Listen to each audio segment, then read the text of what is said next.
I'm A. And I'm B. This is the AV Unfiltered podcast. Ask the Aunties. Alrighty, so this is really interesting. What have you got for us? Okay, am I the a-hole for refusing a wedding gift, knowing there will be strings attached? Strings? Yes. Strings attached. Yes. This sounds like a really strange family. Yes. My future mother-in-law offered us $25,000 towards our wedding, but I knew there would be strings attached to make the event her way. I thought maybe I was the a-hole for overreacting and seeing something that wasn't there, but I was 100% correct. So I decided to have a heart-to-heart with my future mother-in-law, with my fiancé attending too. Or fiancé.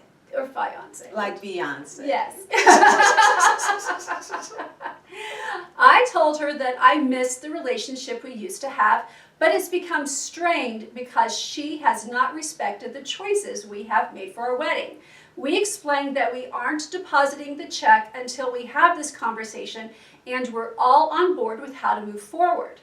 I know we didn't need to provide a rationale, we just required acceptance, but I thought it would help her understand. Yeah, well, I'm learning if I want to control my children's wedding, I just make a big donation. Continue. Okay. I think you're not going to learn that lesson here, but Okay. we'll try it. Well, Okay. I can finesse it a little better because now I have prep. Okay. Watch me work. Okay, so the wedding size. I reminded her that my fiance and I are introverts. I know how that is. That's me, not her. I am. Yes, you are. I'm an introverted extrovert. I did a full paper on it in psychology in grad school. Okay. Yeah, I am truly a down person. I like quiet silence, my alone time. But when it's time to perform, boom, I'm there. I'm an introverted extrovert. Okay, that's what she is. She brings the sparkle. I have to look at all this sparkle. Self-denial. Back to the problem at hand. Okay. We would be maxed out emotionally and mentally with 50 people. And quite frankly, we only wanted the people who have been part of our lives to be there to celebrate with us. There's no need for childhood neighbors to attend. There's no need for distant cousins we haven't seen in 35 years to attend. Just the people who have been with us on our journey. That kind of makes sense to me. It makes total sense to me. Is the mother-in-law Joan Rivers? It cannot be, because Joan has gone up to that great big television studio in the sky. All right. So the next issue is the wedding gown, which, to every bride is so important. A bride chooses her gown, and I will be choosing one that I can be comfortable being in. This is the first time I've worn a dress since prom. Okay, she wants the dress to reflect her personal style and make her feel beautiful. She doesn't want to reflect anyone else's personal style. Let alone someone who's, decades older than her? Oh my goodness. So I wonder if this is one of those mothers who has a son who doesn't have a man. I do not know. I don't think this has any information, but some mothers reading through these stories are very protective of their sons. And, they have very strong personalities, and it causes conflict with the bride or with the bride's family. Well, I'm not buying my son's, future wives' dresses. They can do all of that. But the venue and how everything goes, the decorations and the beautiful one-day event, I'm controlling all of that. Yeah. Okay, we'll see. We will see. There may be a Reddit story about her someday. We'll find out. I'm going to figure it out. Okay, so the next thing is the venue. Okay, this is a bit cringe, but my fiance and I met at a speed dating event. A restaurant was running 4 years ago. We hit it off, and here we are. Our absolute first choice for the reception venue was this place. Their event space will fit 50 max. I think that's really cool. Go back to the scene of the crime. Yeah, unless it's not beautiful and looking into their future. My cousin, Their first date was at a restaurant. It's a great spot. You know, they were different income level at the time. So they held the wedding dinner there. That's nice. And we all went there. That's what I think you do with a restaurant. But, you know, this is not what the bride wants to do. This is not what the groom wants to do. Well, And it's their wedding. I understand. It's their wedding. I understand. So we thanked her for her generous $25,000, but we would give it back if our decisions aren't respected. We asked if she has any expectations around the decision making that comes with a gift. My future mother-in-law cried and apologized and told us that she wanted everything to be perfect, and she's sad that she never had a daughter who she can play a normal motherly role in a wedding planning. That's for the granddaughter. You groom those grandchildren. So now I'm working my plan a little better. All right. The mother-in-law said that she was so scared that I'd leave her out of everything, which I never did. I wanted her to feel included. So there you go. We had a resolution. We deposited the check and started to move from the spitballing ideas to confirming vendors phase. When I called the restaurant we wanted for the reception, the private function room was unfortunately booked out for our very special specific date that we can't change, which was really sad. So we decided to start looking at other options. The plot thickens. The restaurant, the vision is not working already. I wonder what the mother-in-law is going to do. Well, we will have to find out. Let's see. All right, a few days later, I get a call from a wedding planner who proceeds to tell me that my future mother-in-law hired her to help with the wedding. WTF? WTF? Yeah. I called my future mother-in-law and she explained that my fiancé mentioned we lost our preferred venue and wanted to take some pressure off my shoulders and hired a wedding planner. She insisted the planner was just to do all the background admin test. Okay. Yeah, but you don't hire before consulting. That was the whole deal. We discuss first and then we act. We act, not you act. And Seems the like you're son taking the bride just saying side that now. was just sharing. Mm-hmm. Oh, well, I've always been on her side, but at the same time, sometimes being on a bride's side is doing more than what they know they need. Or doing less than you think that they need. Yes. Agree to Okay. disagree. Yeah. Agree to disagree. Obviously. Okay. I decided to give her the benefit of the doubt. I'm not sure why a wedding planner is needed for a small wedding or why they'd even bother taking the job. But if my future mother-in-law wanted to spend her money on making these things a little bit easier for me, that's fine. I met with the planner twice, described our vision for the wedding, and she said she'd put together some bookings to view venues and taste cakes, etc. Here's where the you-know-what hits the fan. Woo! It's getting good now. The planner sent us a list of venues she's booked for us to see. We had a look online and all of the venues are large, like designed for 200 guests.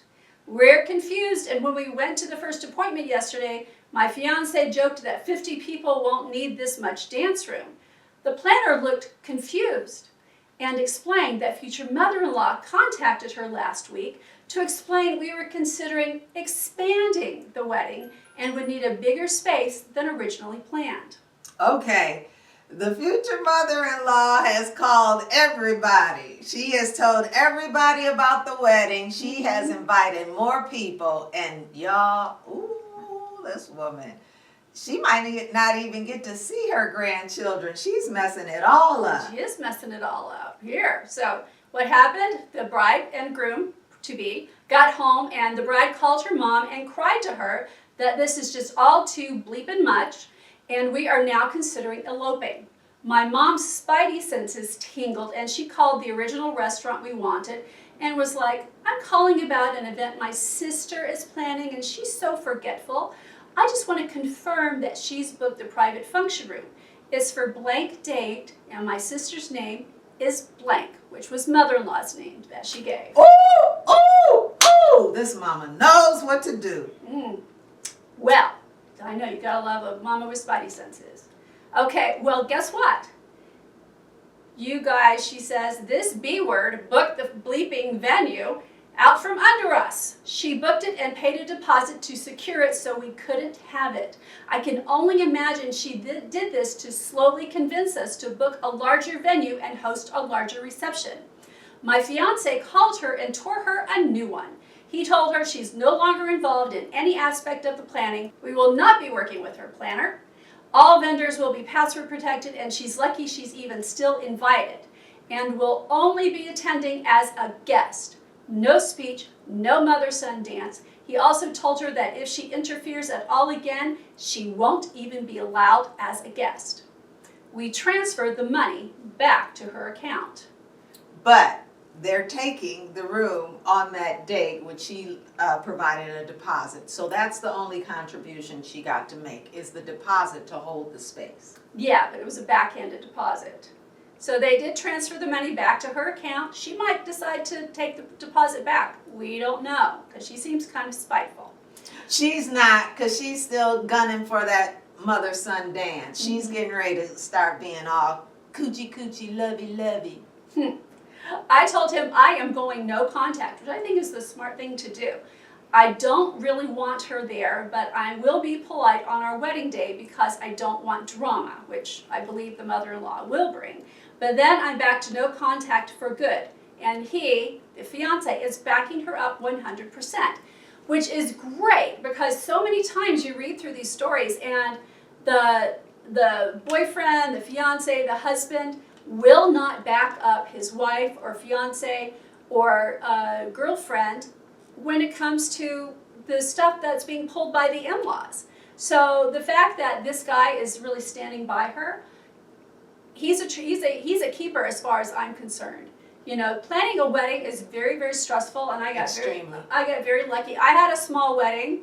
We did too. Yeah, and my mother. My first time around. Yeah. My next one's gonna be huge. Yes, but my mother was really supportive, and you know, I even wore a blue dress, which she was not happy about, but blue's my color, and that's what I wanted to wear.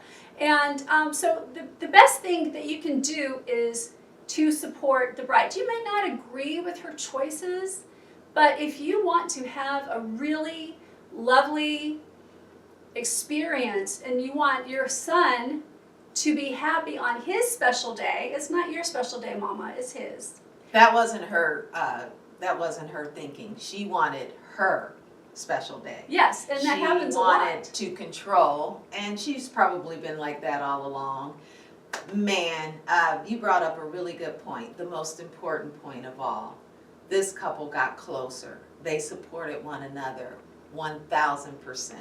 They were, you know, when you think about how things happen for a reason, the universe put them through the fire. They walked through the fire on hot, searing coals and held on to one another and looked one another in the eye and said, I've got you, whatever you need. And they are so tight. I believe they will go the long run. I believe nothing will separate them. They really care about one another. And that to me makes this a beautiful story. And the mother-in-law, oh well, darling, you taught me what not to do. I'm so glad. I'm so glad for both your boys, because I was not going to have to be there like running, you know, interference for you. Like, get back, she's coming, go on. You know? I'm getting my mother-son dance. I'm not putting that in jeopardy. No, Lord. I mean, even with the grandchildren. No. Yeah. I'm gonna do it right. I really will. She's gonna be the grandma someday. And back to my wedding. If it's not one of those things where everybody has to come, I'll probably, you know, do the elope to some wonderful space. You know, someplace with wonderful. a few close friends. No, probably just us. All it's right. either gonna be us or everybody. All right. Well, I'm voting for a destination wedding by the beach. That's what I'm voting for. when it happens. She'll be in my suitcase. She's like, I'll be there. I'm not missing it. I'll be like, oh, I'm so grateful for being in that suitcase. But I'm working on my posture now. All right. Anyway, I am A. And I'm B. This is the A Unfiltered Podcast. the eye.